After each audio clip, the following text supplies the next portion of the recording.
Hola, muy buenas tardes. En nombre de Librería Borilla, les damos la bienvenida a esta presentación del nuevo número de Filosofía Co. Para esta ocasión contaremos con la presencia de Julieta Lometí, de Valeria Villalobos y de Eli Bartra como presentadoras. Bienvenidos.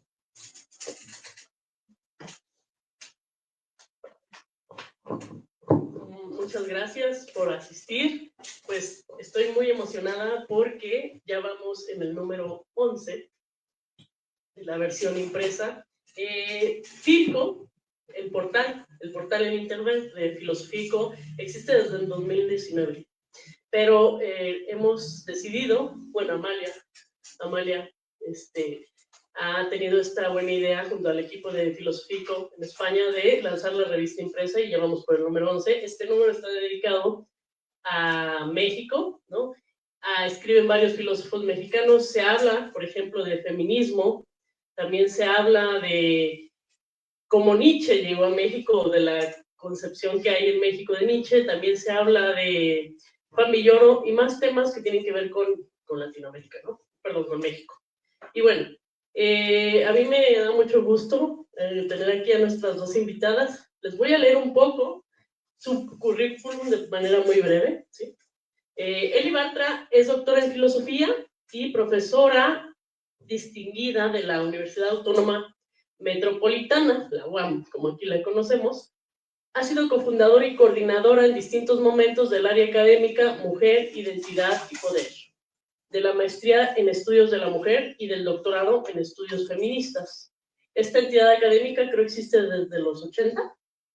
El área desde el 83. Es súper necesaria. 40 años. 40 años de existencia, ella la fundó.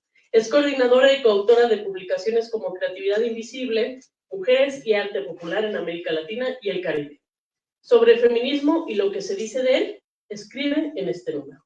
Así se llama el artículo, sobre feminismo y lo que se dice de él. Se lo recomiendo, está muy bueno y muy crítico, ahorita vamos a hablar de ese. Y nuestra invitada Valeria Villalobos Guizar, también profesora, editora y guionista. Valeria Villalobos es licenciada en Literatura Latinoamericana por la Universidad Iberoamericana de la Ciudad de México y maestra en Filosofía por la Universidad Autónoma de Madrid. Es editora de la revista mexicana Nexos y profesora de asignatura en el Departamento de Letras de la Universidad Iberoamericana en la Ciudad de México. No hacemos sino citarnos los unos a los otros. Es el artículo que ella escribe en este número que ahora nos convoca. Bueno, vamos a hacer un diálogo que va a estar, digamos, moderado por mí. Y yo quisiera empezar, a mí me gusta mucho esta metáfora de que la filosofía es como una isla alejada a veces del público común, ¿no?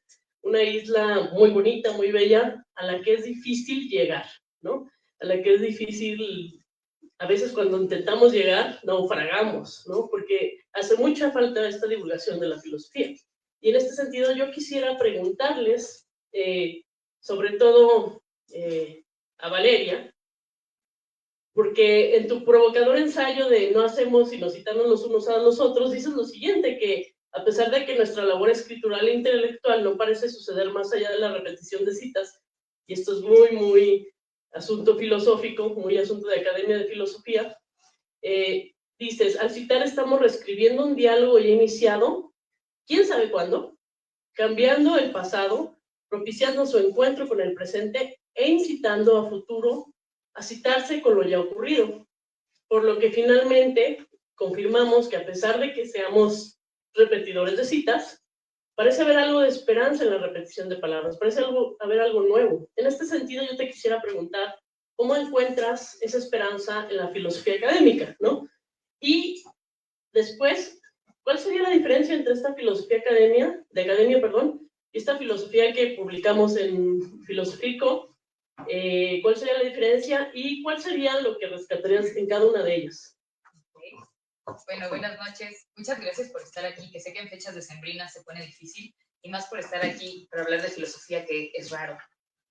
Gracias a Filco también por la invitación, que además es un proyecto que me encanta, que conozco desde hace algunos años, y me encanta además poder compartir mesa con dos personas a quienes leo y quienes admiro y poder platicar sobre México y sobre filosofía. Respecto a tu pregunta, bueno, para quienes no han podido ojear la revista, tiene una sección que es muy linda en la que participamos varios que se llama En mi opinión.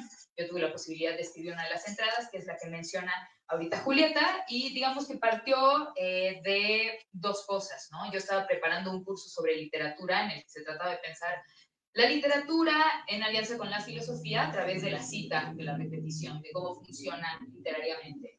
Y bueno, eso desglosó en otro tipo de reflexiones en torno a la política, por ejemplo, y el tipo de política que se hace en Twitter, ¿no? Donde esta cosa de los retweets podría ser considerada también una cita, ¿no?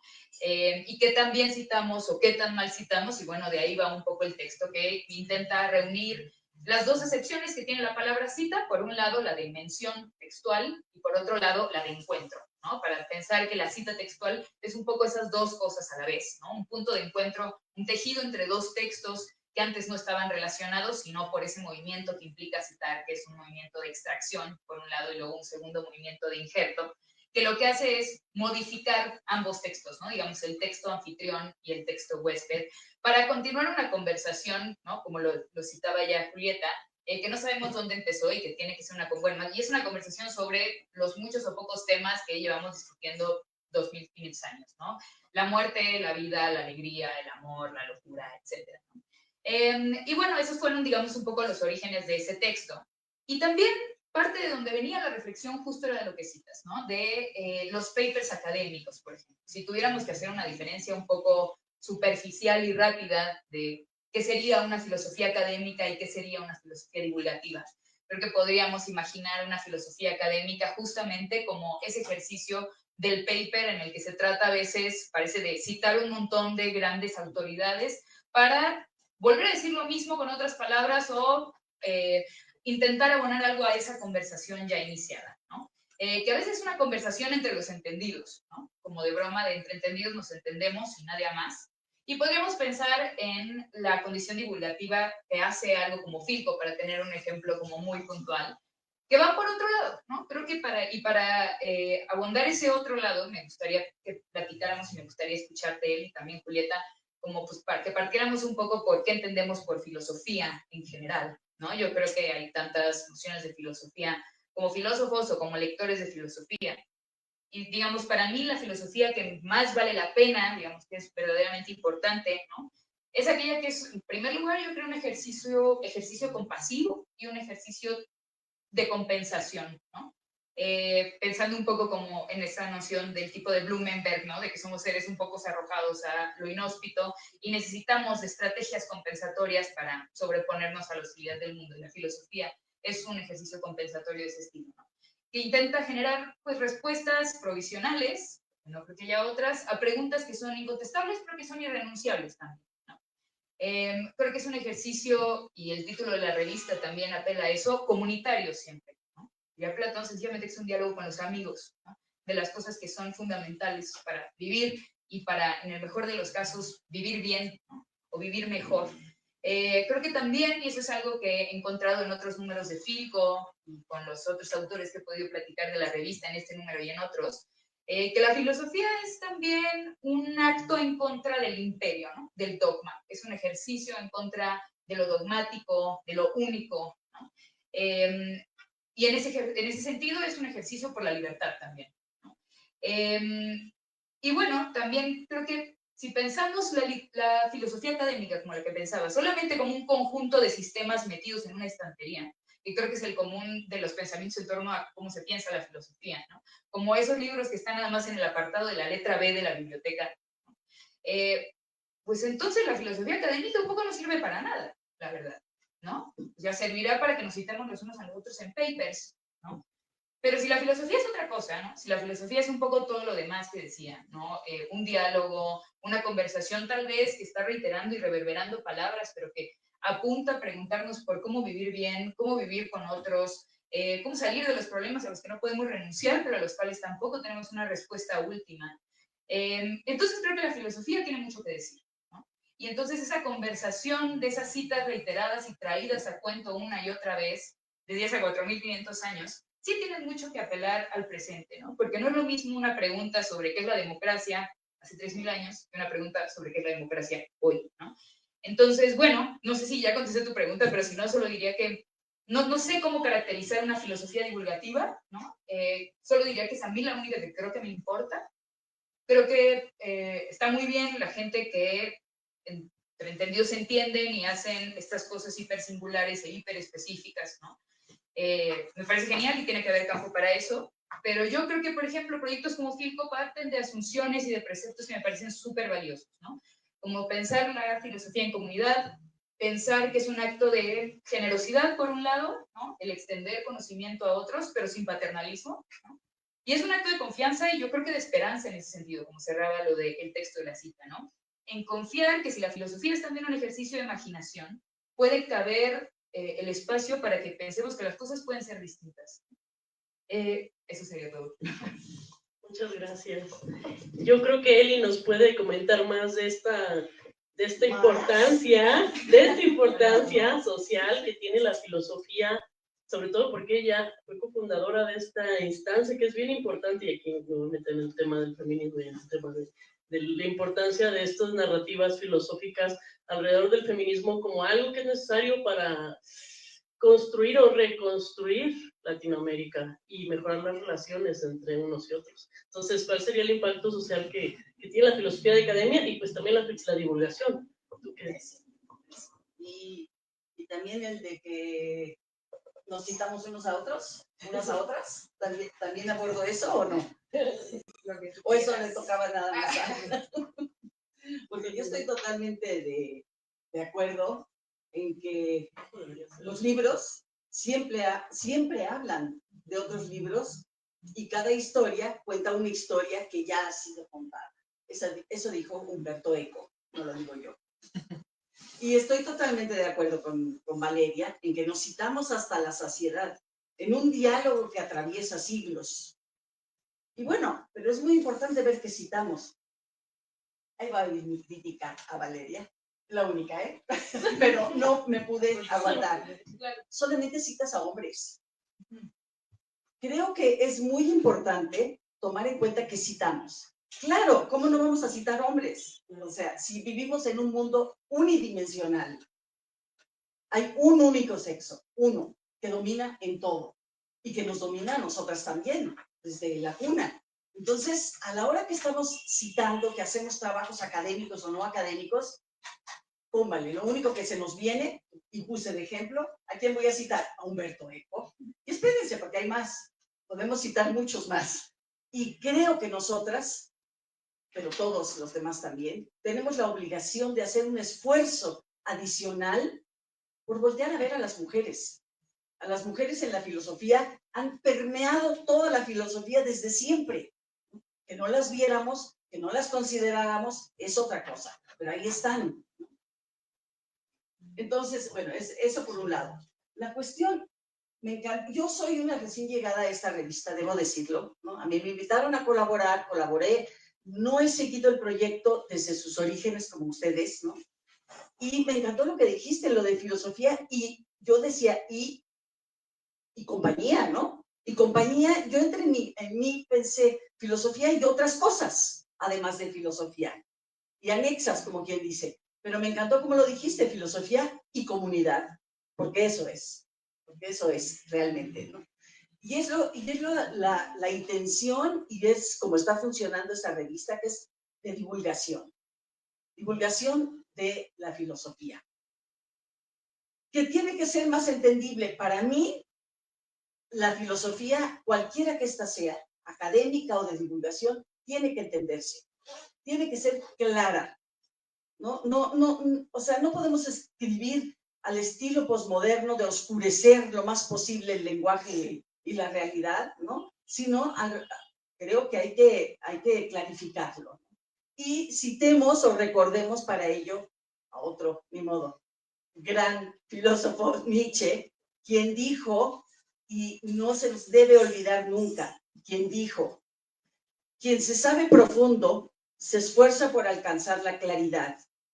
Quien pretende parecer profundo a la multitud se esfuerza por alcanzar la oscuridad, pues la multitud considera profundo todo aquello cuyo fondo no alcanza a ver. No, eso es lo que nunca tiene que ser la filosofía. La filosofía tiene que ser clara, tanto la académica como la otra. No es que una tenga que ser oscura, impenetrable, incomprensible, y la otra, ay, bueno, pues total, para que la entienda cualquiera. No, ambas tienen que entenderse, y ahí yo creo que no hay una enorme división entre una y otra para mí. Sí, de hecho, ya sé que va a sonar comercial, pero estamos presentando Filosofía ICO. A mí lo que me ha gustado mucho de este proyecto y me ha hecho sentir muy en casa es que la editorial Amalia Mosquera siempre ha buscado que publicar mujeres. De hecho, hay números donde hay más mujeres que hombres. En el portal hay muchas mujeres, en la redacción hay muchas mujeres. Y también la editorial, que es Herder España, tiene un catálogo muy importante donde hay realmente mayoría de mujeres. Sobre todo los libros escritos por mujeres vivas actualmente. O sea, el catálogo más reciente, hay muchas mujeres. Entonces, Anna Page, por ejemplo, es una de ellas. Es una gran autora, a mí me encanta, me fascina. Y a mí eso me parece como que me hizo sentir muy bien y me hizo sentir en casa porque yo siempre he batallado un poco con la academia mexicana, es muy compleja, ¿no? Y creo que vale la pena también comprar. ¿Te refieres androcéntrica? Sí, un poco machista. Vale la pena comprar Filco porque sí se ve el corte como de igualdad, diría yo. Y sí, y Valeria, perdón, y Amalia Mosquera se ha esforzado como en enfatizar en eso, en publicar autoras de Latinoamérica y de España, porque yo creo que es muy importante esto de citar mujeres. La verdad es que, sí es cierto, yo también he caído en ese error y a veces ni siquiera te fijas, solo das por hecho que son hombres los que trabajan esto y hay muchas mujeres que trabajan autores clásicos, modernos, contemporáneos con mucho rigor y claridad, y es importante. Entonces compré Filco. Por otro lado, en este sentido, y pasando a lo siguiente, sí me gustaría que habláramos un poco de qué autoras, porque todas tenemos una autora especial en nuestro corazón. La mía, digo, es Hannah Arendt, ¿no? Que me gusta que ella dice que ella no hace filosofía, ella es pensadora. ¿Por qué? Porque ella se deslinda de la forma, pues sí, como conflictiva en la cual ella ve que se ha hecho la filosofía, que es una filosofía muy machista, muy de hombres, ¿no? Entonces ella dice, yo no soy filosofía, soy algo más, pensadora. Entonces quisiera que me contaran ustedes qué filósofas podrían reconocer que han marcado su camino también y qué me pueden decir de eso, ¿no? De esas voces femeninas. Y en segundo lugar, yo sé que es una pregunta cliché, pero me interesa mucho y estoy dándole muchas vueltas. ¿Creen que haya algún tipo de filosofía femenina y podemos pensar en temas femeninos y masculinos? Porque digo, es una tontería, pero muchos en la academia a veces lo siguen diciendo, ¿no? Como que, claro, estética femenina, filosofía de la literatura femenina, ¿no? Entonces, ¿creen que haya esa tendencia? ¿Qué piensan? Y bueno, eso. Empiezo por la segunda. La verdad es que no, o sea, no sé, siempre me acuerdo de Martha Nussbaum, que es una de mis filósofas que, digamos, de cabecera, como de talismán de buró. Decía que los griegos no tenían géneros literarios, tenían problemas y tenían maneras de atender sus problemas, ¿no? Y creo que un poco es como creo yo guío mis lecturas y como también creo cito a quienes cito. Si bien la anotación me parece muy atinada, creo que por default, digamos, rápidamente pienso más en hombres que en mujeres y como decías, tenemos que hacer el esfuerzo, digamos, de tenernos un momento y decir, a ver, paréntesis, que tenemos en el archivo que pueda sumar esta conversación del otro lado. Digamos, tampoco leo por cuotas, ni mucho menos, ¿no? No sé si vale la, digamos, no sé si me sumaría a la pregunta de si hay temas masculinos o femeninos. Creo que revisando el catálogo de Herder, por ejemplo, para atenderme a tu ejemplo, se ven cosas interesantísimas. Desde luego está creo que lo más obvio, ¿no? Pensar que los estudios de género, ¿no? Son algo a los que muchísimas filósofas, y no solo filósofas, sino sociólogas, antropólogas, están dirigiendo sus estudios, ya sea como eje, ¿no? O como tema central. Y eso me parece indispensable en general, básicamente para cualquier línea de pensamiento hoy en día. Me parece que estaría bastante atrasado quien dejara de lado un eje, digamos, sin una lectura de género, ¿no? Y en ese sentido creo que podemos nombrar un montón de filósofas contemporáneas, quedándonos en lo hispano para no hablar siempre de lo europeo, anglófono, francófono, que es otra de las tendencias que tenemos también. ¿no? Y pienso en muchas muy diversas, pienso en de Herder, en Luciana Cadalla, que tiene ahora este libro interesantísimo, que también tiene una entrevista en esta revista sobre los cuidados, ¿no? Y es un tema que aborda dos cosas que parecerían que una pertenece usualmente a lo masculino, ¿no? Que es la política, ¿no? Y la creación de políticas públicas para el ejercicio del poder, pero por otro lado está la parte más de mujeres que tiene que ver con los cuidados, ¿no? Y digamos, creo que ahí se desdibuja muy rápidamente que haya una cosa femenina o masculina, aunque haya preocupaciones que atengan más a un género o a otro en la vida real, simplemente por eso, por una cuestión de género. Pero bueno, creo que hay filósofos muy interesantes ahorita que, digamos, beben de una tradición de ya los últimos 50 años, ¿no? No solamente Elie, sino está Amelia Valcárcel, pienso en España también, está Marcela Lagarde en México, Graciela Hierro, y más recientemente pienso también en cómo se han recuperado, digamos, como filósofas contemporáneas recuperan filósofas de otros momentos que son bastante importantes para repensar la actualidad. Pienso, por ejemplo, en Mercedes López Mateo, que es una lectora de Simone Weil, ¿no? Y que ha estado leyendo los conflictos bélicos de la contemporaneidad gracias a Simone Weil, o Nuria Sánchez Madrid, que es una excelente lectora de Hannah Arendt, ¿no? Entonces, bueno, diría eso, creo que son algunos de los nombres que tengo ahorita en mente, y me gustaría más bien escucharte a ti también y a Eli, quiénes son sus filósofas de ahora. Filósofas de ahora. Bueno, pensando en esta revista y demás, sí me tropecé, bueno, ya lo tenía, pero me tropecé con una filósofa norteamericana que se llama Carol Hay, y que es muy bueno, su texto se llama como Pensar como feminista, una filosofía detrás de la revolución. Es un libro de 22, muy nuevo. Me gusta mucho porque ella dice que la meta del feminismo, dice ella, es erradicar la necesidad de su existencia. Y la meta del feminismo es también el humanismo, y no antes. O sea, critica el humanismo frente al feminismo, que es lo que yo creo que el feminismo no es un humanismo hoy en día. No se puede pensar en un humanismo en una sociedad desigual como la nuestra, y por lo tanto unificar a la sociedad. Pero bueno, ese es irnos hacia el otro terreno. Y pensando en las filósofas, como decía hace un momento, sobran, hay toneladas.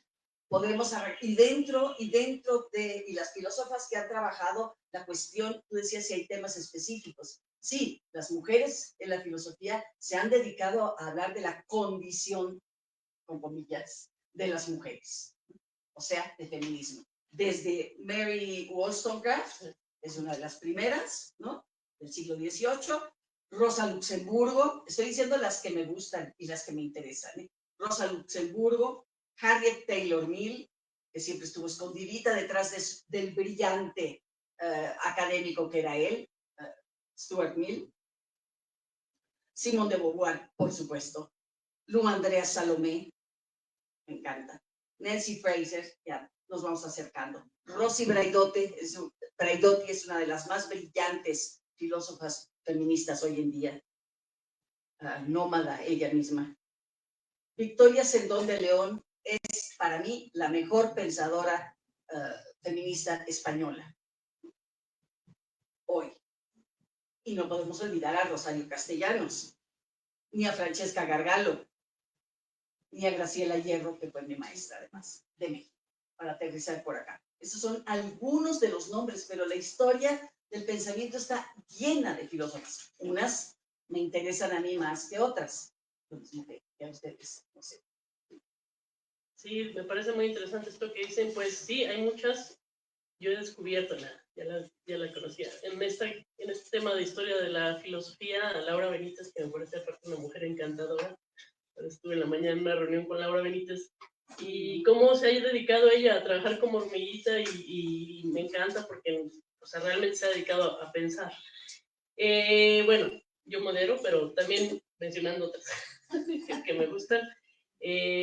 Creo que Rosario Castellanos tiene mucho de filosofía en su obra y también Sor Juana Inés de la Cruz, ¿no? Y pienso en estas mujeres que pusieron las bases de la bioética, porque me gusta la bioética, de multitask, que pues fue Juliana González, ¿no? Esta feminista que es Graciela Hierros. En México tenemos figuras muy importantes que sí, que de repente como que nadie las voltea a ver, ¿no? Ni siquiera nosotros las citamos, y sí, yo no había pensado en eso, pero es muy importante citarnos entre nosotras, porque los hombres no creo que lo hagan, pero, muchos, no, bueno, ya sigo moderando, ¿verdad? Me gustaría que hablemos sobre el tema de la violencia, ¿no? Este número va dedicado al asunto de la violencia.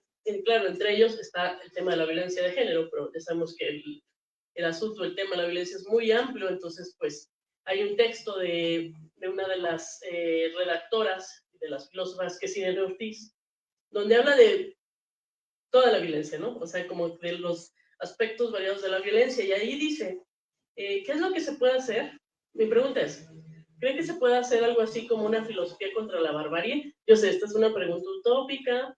A mí lo que me gustaría pensar es, ¿desde qué paraje, ya sea práctico, docencia, intelectual, podría la filosofía contribuir socialmente a abordar el tema de la violencia? ¿Cómo podemos realmente tener un impacto social sobre este asunto de la violencia, que no nada más es de género y que vivimos todo el tiempo en México, estamos bombardeados por ella? ¿Qué podemos hacer? Por favor. Bueno, sí, primero contarles que ese texto de Irene Ortiz Gala, que es la directora filosófica de la revista, si mal no me acuerdo, es fantástico y habla de muchos tipos de violencia, ¿no? De violencia religiosa, de violencia de género, de violencia política, en fin. Y digamos, sin arruinarles el texto con la conclusión final, menciona como una suerte de síntesis que puede reducir como todos esos tipos de violencia a, digamos, una sentencia terrible, pero muy clara, ¿no? Que se los leo, dice, lo repugnante de la violencia no es tanto el hecho de matar, sino el de destruir la humanidad del ser humano, ¿no? Y cita, toma un poco de estas ideas de Adriana Cabarero, otra filósofa que vale mucho la pena traer a la mesa, que dice, quien comparte la condición humana, comparte también la repulsión por un crimen ontológico que busca golpearla para deshumanizarla. Lo inmirable nos concierte uno a uno, ¿no? Y bueno, entonces, digamos, todos los tipos de violencia que vienen resumidos aquí y explicados a través de distintas visiones filosóficas, pero también de distintas obras literarias y retomar a los clásicos y un montón de cosas fantásticas que hace Irene siempre, pueden venir resumidos en eso, ¿no? En la violencia que implica no solamente el acto de matar o de torturar o de privar de la libertad o cualquier tipo de violencia de ese tipo, sino de deshumanizar para luego hacer daño a lo que ya ni siquiera es considerado humano, ¿no?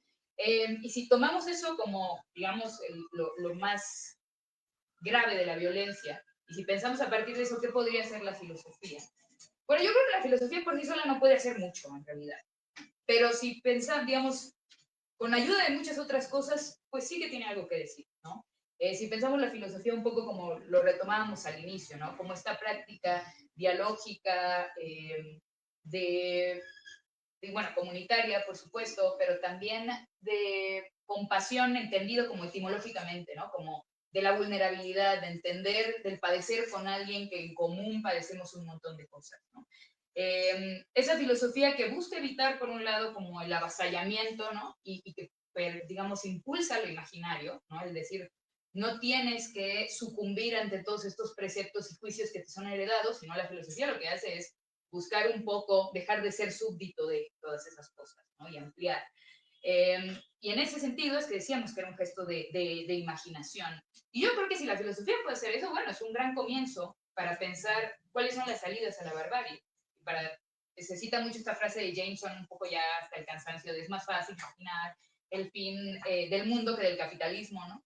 Pero un poco también yo creo que se puede decir sobre la violencia o sobre nuestra noción de poder y demás, ¿no? O sea, es mucho más fácil pensar en otros fines del mundo que en pensar que la filosofía puede ser una herramienta que nos ayude a imaginar cómo puede ser el mundo de otras formas donde no rija la violencia, la guerra o todo el tipo de violencias que imagina Irene. Entonces, bueno, no sé si la filosofía puede dar más que eso, más que un espacio de diálogo y de desestabilización conceptual que nos permita imaginar, ¿no? Yo creo que sola no puede más que eso, pero yo creo que es bastante también.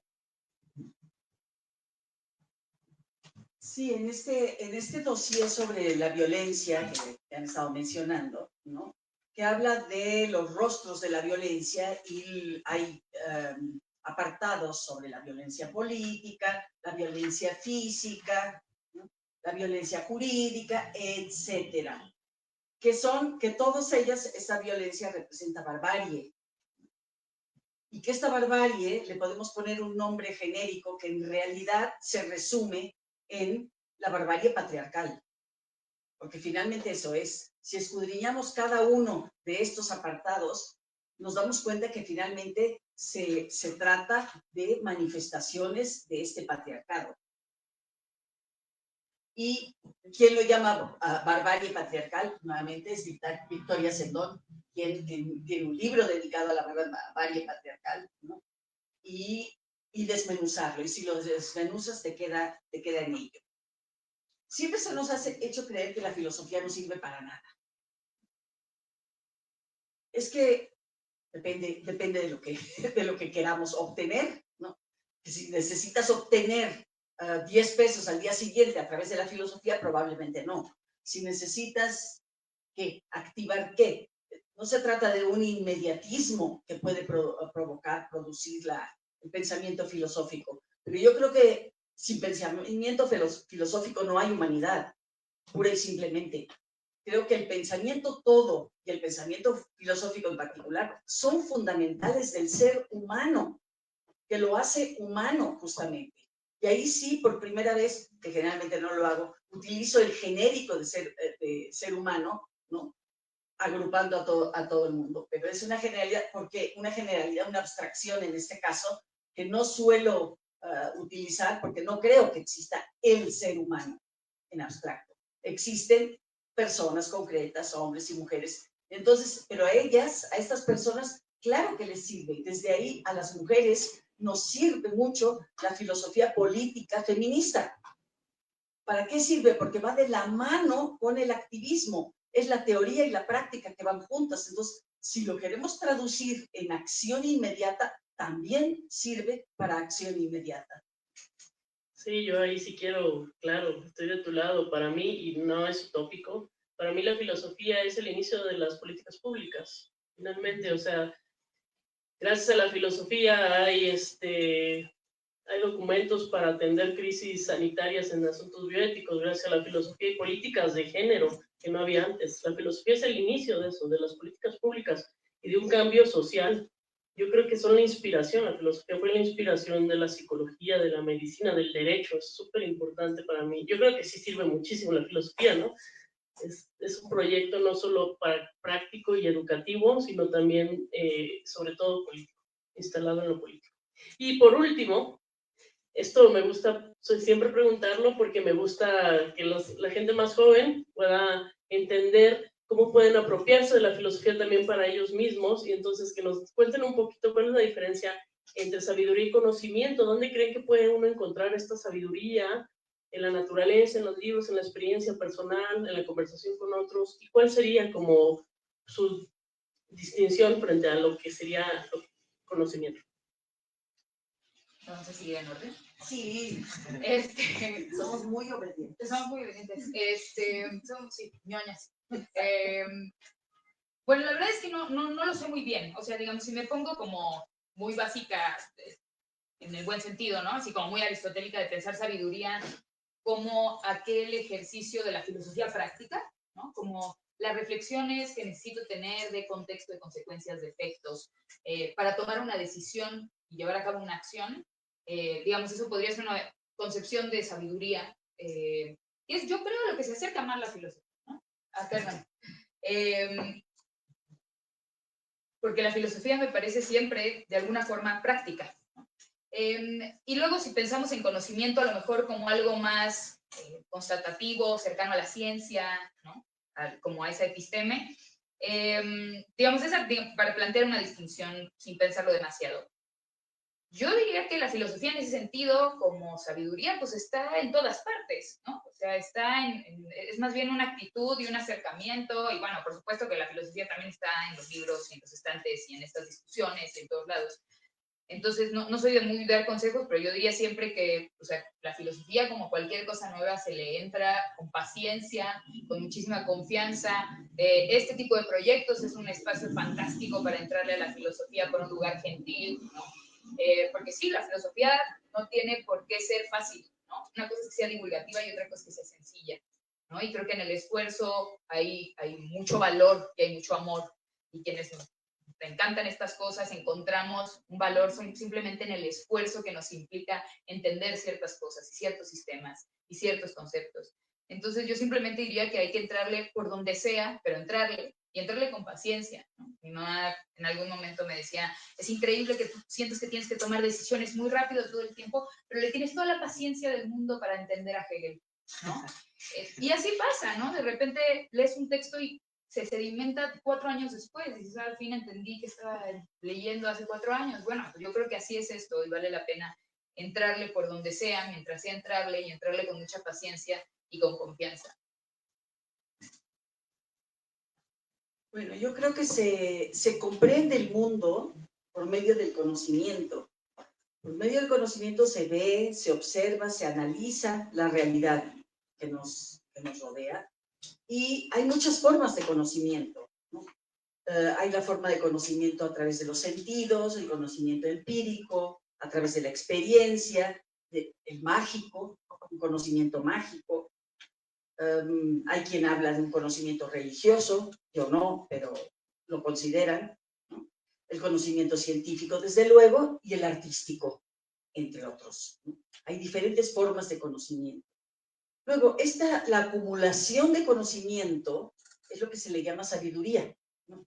Pero, esta acumulación es de todo tipo de conocimiento, no de uno nada más, no un pensamiento abstracto o pensamiento filosófico nada más, sino el empírico, el experiencial, sociohumano, el que sea, el científico. Y la sabiduría utiliza el conocimiento para algo.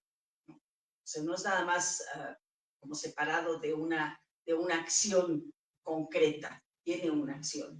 Y luego, además de esos dos conocimientos, está la erudición, que bueno, ese ya es como un amplio conocimiento enciclopédico, ¿no? Pero es un poco otra cosa.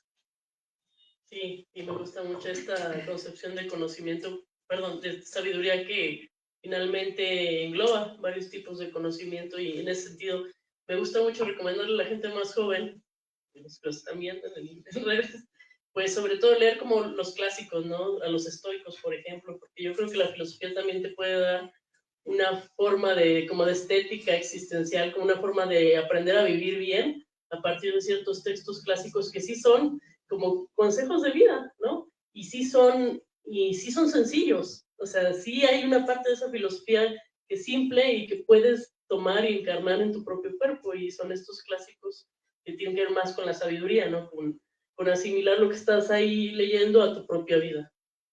Entonces, sí, tenemos mucho que hablar, pero me gustaría abrir el micrófono al público. Tú decías que qué hacemos con los hombres. ¿Ah, sí? Que cómo los integramos, integramos a los hombres.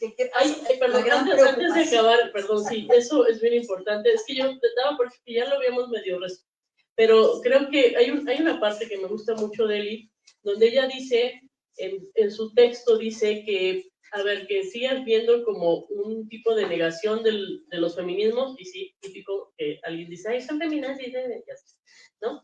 Y lo que ella dice es, lo que el patriarcado persigue es dividir, polarizar y enfrentar con todas estas interpretaciones súper violentas, ¿no?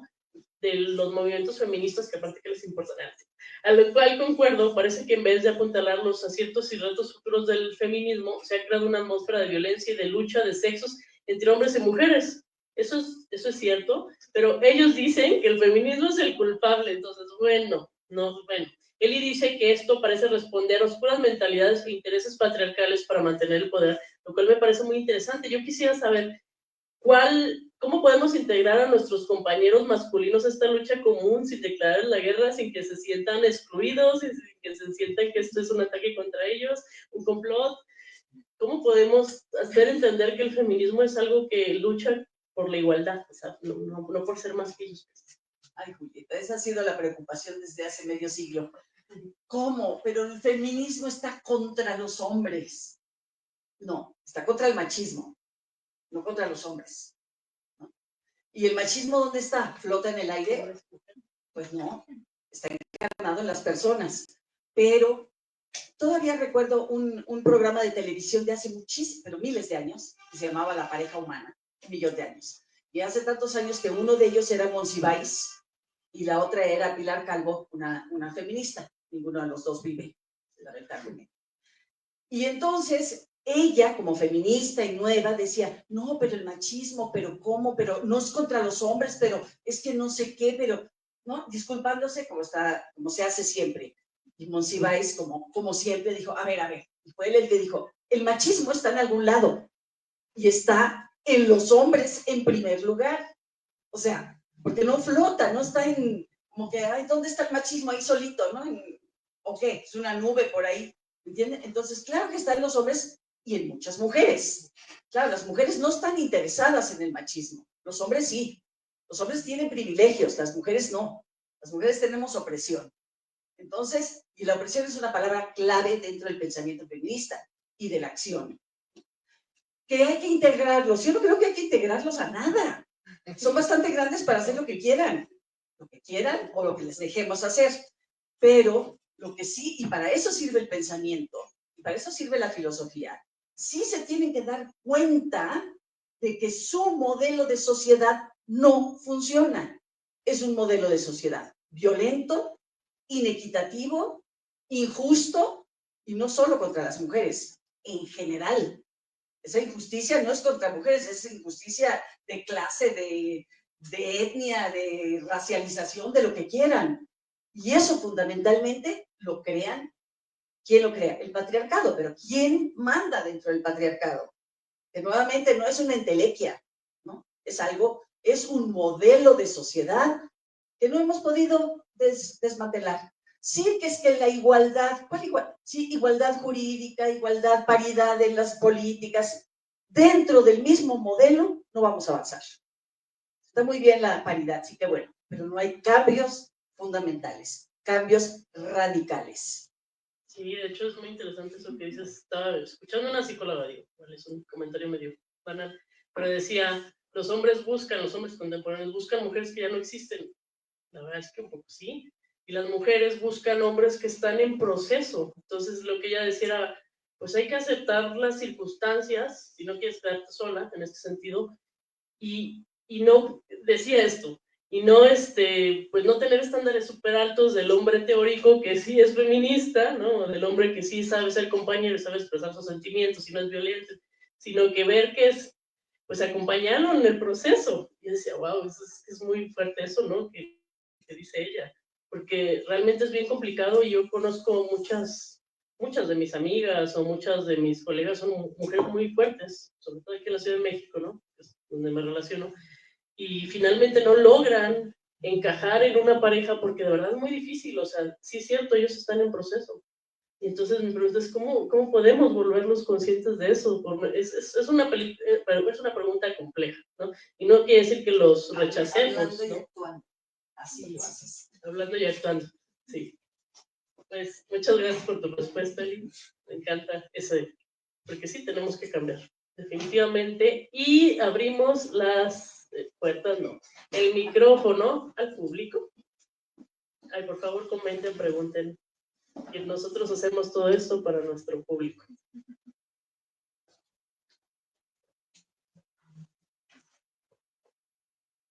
Muchas gracias. Felicidades por el conocimiento, lo que nos están compartiendo. Yo soy neófito en cuestiones de filosofía. Hay un texto literario que me gusta mucho, todos lo conocen, es Alicia en el País de las Maravillas. Uno de los pasajes que más me gusta es cuando inicia la novela, ella ve a un conejo, lo persigue y cae a un pozo. En esa caída, ella no sabe si llega un momento en que no sabe si va cayendo, si está flotando, si va subiendo, y empieza a observar todo a su alrededor. A mí me parece una metáfora muy interesante de lo que entiendo yo que es la filosofía, que es dudar de lo que hay en mi entorno. Yo quisiera ahorita que me aclararan o me orientaran esta filosofía del feminismo que comparto, entiendo la deuda histórica que se tiene con las mujeres, pero en un sentido, por ser autocríticos, quisiera saber si en un momento dado Alicia, siendo promotora del feminismo filosófico, dudaría al caer en ese pozo, o más bien tomaría una posición, o sea, asumiría en un momento dado como que estás tomando una postura ideológica. A lo mejor es una pregunta especulativa, pero me gustaría escuchar su opinión. Gracias.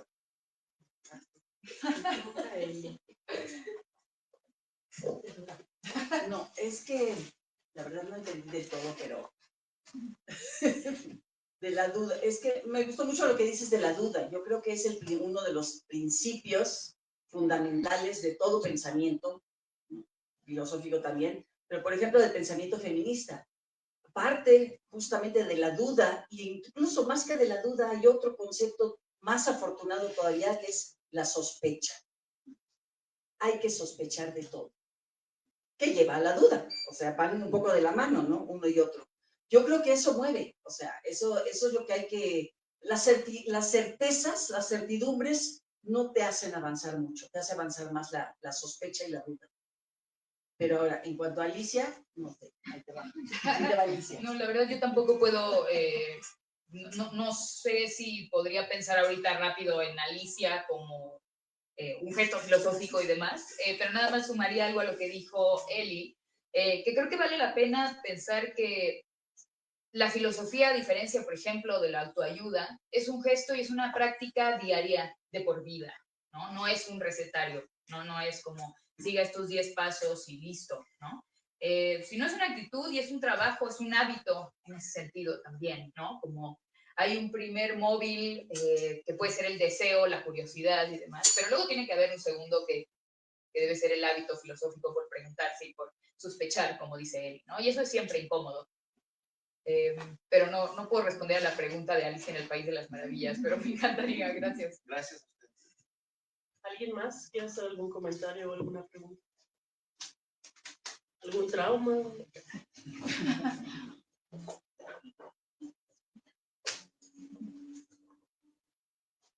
Bueno,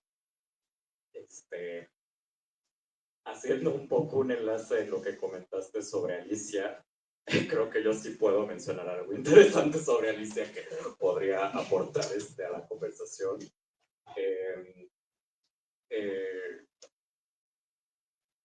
Alicia, en cierto sentido, ocurre en un sueño. Y es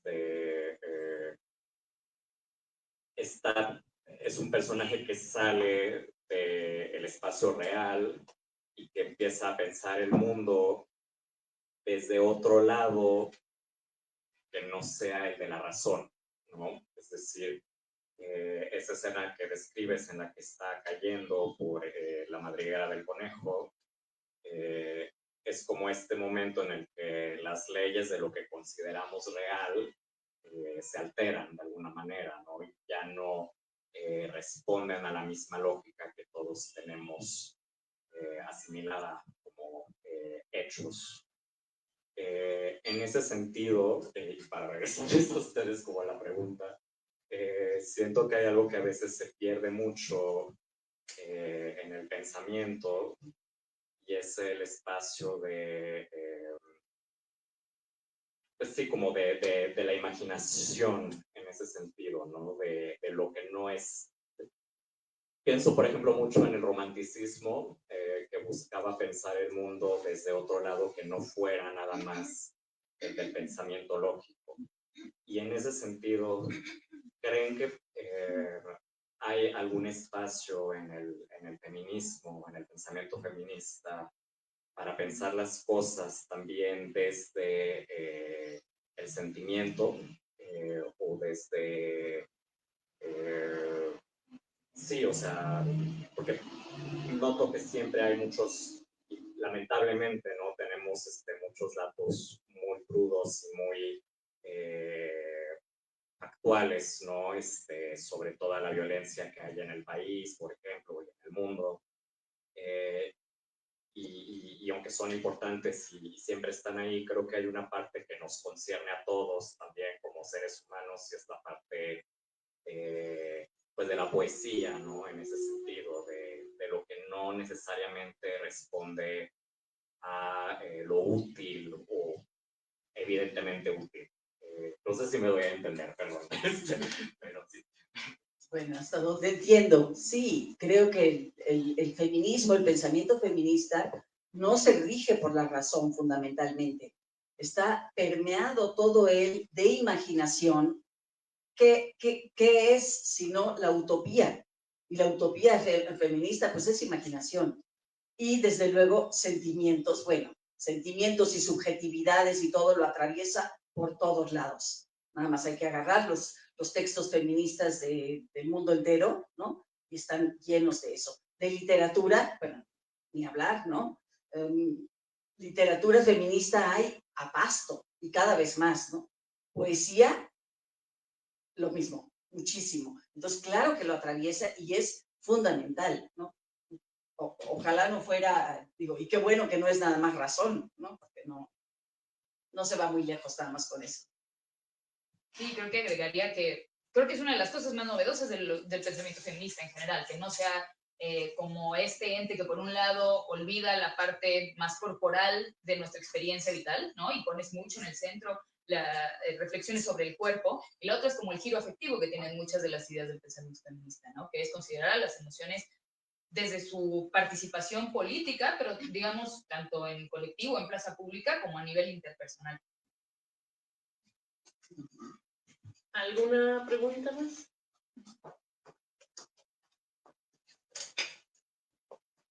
Hola, buenas noches. Pues para mí ha sido muy interesante la presentación de hoy, y al mismo tiempo como este primer acercamiento con la revista, que para mí es súper interesante que sea dirigida a un público no especializado en filosofía, y así podamos elaborar como algunas de las preguntas, ¿no? Entonces, yo hice una lectura muy rápida sobre lo que escribió Eli Bartra, que se titula Lo que se dice del feminismo, y en esta primera lectura que hice tengo una duda, una pregunta, porque te voy a citar. Tú dices: lo que el patriarcado persigue es dividir, polarizar y enfrentar.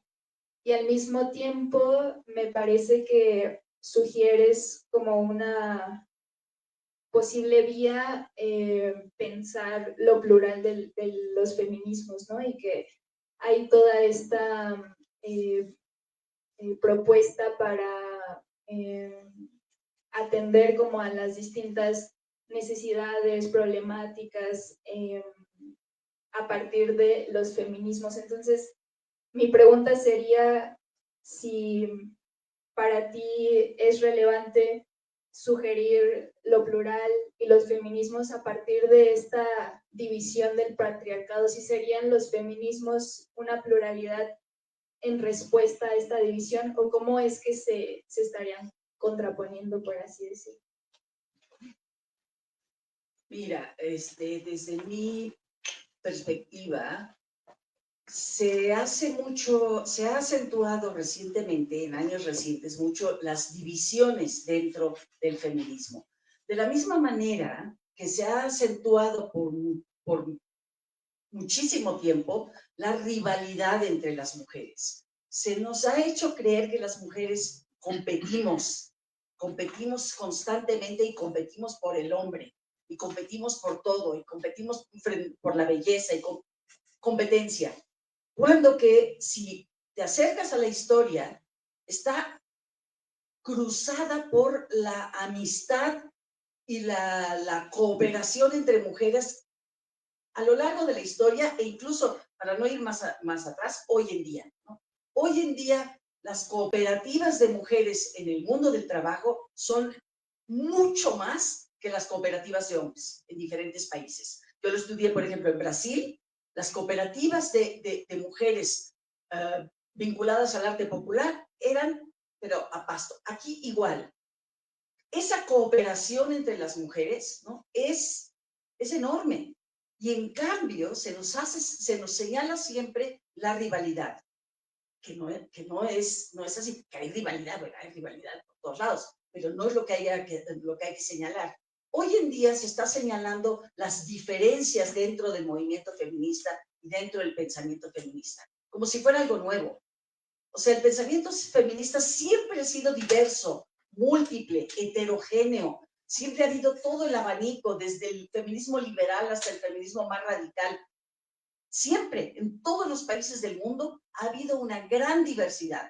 Y sin embargo, nadie se esforzó hasta hoy en día en acentuar que son feminismos en plural, muchos, diversos y probablemente antagónicos. Se nos subraya que tienen que ser antagónicos. Y eso no viene de dentro del feminismo, eso viene de fuera. Eso se nos está creando. Creo que eso es una de las peores cosas que están sucediendo. No pasó, como si dijéramos que el socialismo es uno en el mundo. El socialismo uno no ha sido más plural y más diverso y más heterogéneo el socialismo en el mundo entero. ¿Quién ha hablado nunca de socialismos? Los socialismos, ¿qué es eso? O sea, no tiene ningún sentido. Se entiende que si dice socialismo, hay de todos los colores, ¿no? Lo mismo debería suceder antes, no sucedió hoy en día, al decir feminismo. Se sabe que es diverso. No hay un feminismo hegemónico, como se dice. ¿Cuál es el feminismo hegemónico? ¿En dónde está el feminismo hegemónico? Son invenciones. A eso es a lo que me refería en el texto. Que hay que tener mucho cuidado en estas divisiones que se están tratando de fomentar, ¿no? Esta animadversión que hay ahora, que si el transfeminismo contra el feminismo hegemónico, ¿de qué están hablando? ¿No? Es que el hegemónico, las feministas de quién sabe dónde, son transfóbicas, son TERF, inventan un concepto tan nefasto, tan dañino, como el que tú señalaste al principio, las feminazis. Otro invento. O sea, mientras más puedan dañar, más van a seguir inventando. A eso me refería. Pues muchas gracias. Si no hay ningún otro comentario, o si hay otro comentario, ¿no?